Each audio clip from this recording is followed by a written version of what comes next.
Hi guys, in this brief video I'm going to read a section from a book on bare-knuckle boxing. Title's going to be here. And I thought this was interesting because it talks about the different types of strikes that are used, as well as the targets and the effects that it had. This is from The Modern Art of Boxing, as practiced by Mendoza, Humphreys, Ryan, Ward, Watson, Johnson, and other eminent pugilists. There's a much longer portion to the title. I'm going to skip that. This is from Chapter 3. I will be skipping around a little bit to take out the irrelevant portions. Chapter 3, of the several sorts of blows and their probable effects. Blows are but of three descriptions: round, straight, and chopping blows. An explanation of the first two is needless, for the blows that all persons naturally strike are either round or straightforward. The first are given by people in general who are not skilled in the art, the second more commonly belonging to boxers, and form the surest mode of fighting, because it stands to reason that a straight line will reach an object sooner than one that is circular. Neither of these styles, however, ought to be uniformly or constantly practiced, for you should aim at your adversary those blows to which he appears most exposed, and which the circumstances of the battle seem most likely to render successful. The parts of the body and the face that are subject to suffer by round blows are the temple arteries, the jawbone, the glands of the ears, the ribs, and the loins. Those subject to straight blows, the eyes, nose, mouth, and pit of the stomach. The chopping blow, or as it is generally called, the Mendoza, for the address with which it is struck by the celebrated pugilist of that name, is given by raising up the fist with the back of the hand toward your adversary and bringing it down with violence upon his face, thus cutting him with your backhand knuckles. This blow depends chiefly on the play of the arm from the fist to the elbow, and is given with the greatest effect by raising the point of your elbow upwards, as you by this means bring your arm within greater quickness to a semicircular direction, so as to hit the person with whom you are boxing over his guard. A round blow is easily perceived in its approach, and of course readily stopped. A straight one with some little difficulty, but that which is called the chopper is guarded against with less ease than either, as it is a blow out of the common line of boxing, and comes more suddenly than any other. The arm is to be drawn back immediately after giving this blow, so as to recover your guard. It generally cuts where it falls, and if it hits but moderately hard on the bridge of the nose, or between the brows, produces disagreeable sensations, and causes the eyes to water, so as to prevent your adversary from seeing how to guard against 2 or 3 succeeding blows. If struck with force on the bridge of the nose, it most probably will split it from top to the bottom.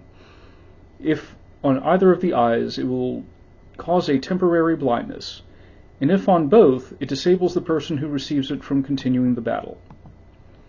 The chopper is perhaps struck with the greatest effect in giving the return, and may often hit with the same hand which parries the blow of your antagonist. In this case, it cannot be well guarded against, because if he even understands boxing, he will most probably expect the return with your other hand, and consequently defend the opposite side of his face. Your thus striking him may be done instantaneously, and will scarcely delay the recovery of your guard one moment. This stroke will be most successfully given when you are struck a round blow to the face, for, if it is stopped, the arm of the person who is aimed at will be in a manner to guide your arm to his face by being without sight of it. One of the great distinctions of a boxer is to know where he can most successfully plant his blows.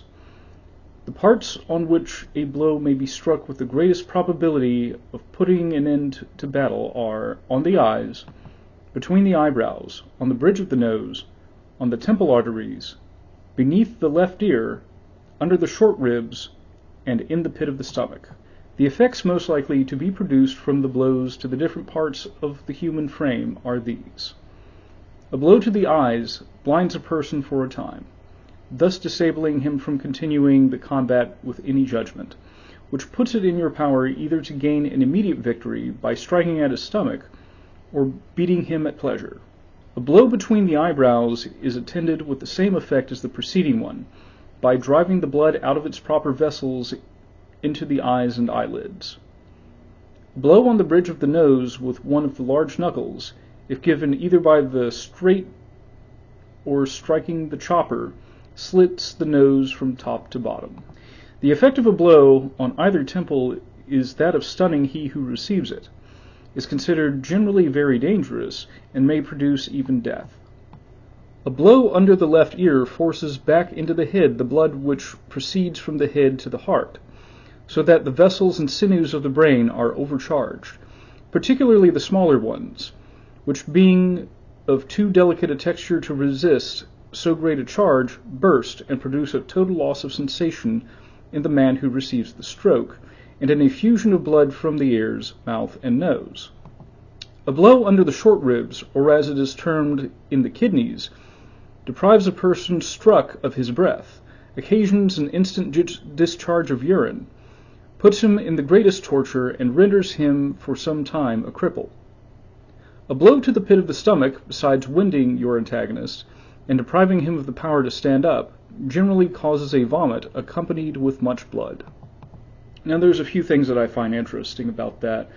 The first is that in that long list of targets, we didn't hear the jaw being listed as a target. Another thing that stuck out to me is that obviously medical knowledge back then wasn't what it is now, so it's forcing the blood to different parts of the body. I don't think that that's true. They didn't understand concussions and such back then. But I thought that was especially interesting when it was talking about the chopper, or what we might call the back fist, and how they went over how deceptive it could be. You don't see it much these days in fighting sports. Maybe it serves best in a bare-knuckle situation. I wonder, under the current rules of bare-knuckle boxing that we see, even though the guys have their hand and wrist taped up, I wonder if you'd be allowed to throw that. I'll have to double check. But anyway, it's sort of a brief little video, detailing that little section of that book, and I thought I'd share it with you guys. It's interesting to me.